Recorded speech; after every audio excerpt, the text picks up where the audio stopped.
So we've got several videos up on YouTube and on our website about cables and speaker wire and interconnects, and we've gotten some comments from some YouTube viewers, maybe you're one of them, that maybe you don't necessarily agree that great cables make a big difference. In fact, there's plenty of skeptics out there. We've been dealing with skeptics for years, but there's several people here at Crutchfield that feel very differently.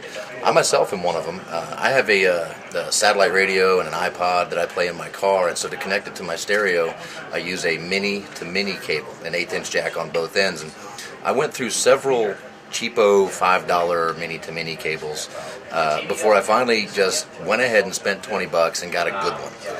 I haven't had to replace the good one in several years now. It's lasted over 4 years, despite the fact that half the time it's on the floor of the passenger side of my truck getting stepped on. And so that's what you'll run into a lot of times with cables. It's build quality, it's durability, and often that results in a sonic improvement. But that's just me. We've got several other people here that would like to tell you why they believe great cables make a difference. A lot of people don't understand that that's the way the signal gets from point A to point B. And you can have the greatest piece of point A and the greatest piece of point B to create the sound, to hear the sound, but if it can't get from point A to point B, then you got nothing.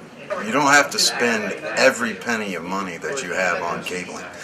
But I recommend all my customers to set aside 10% of your budget just for speaker cables, just for audio cables, HDMI cables. We sat down, we listened, it sounded great. He said, I forgot the reference cable. So he ran up to his high-end system upstairs, ripped that cable out of it, came downstairs, and replaced it out, and it was a night and day difference. It sounded like new speakers. The sound stage, as we would say, the oral picture of the band just came out like this and came like right up to us. And I was as skeptical as anybody. I basically just had the kind of cables that come with the components wiring up my system, and I was just immediately blown away, and amazing experience, and from then on I sort of became a believer.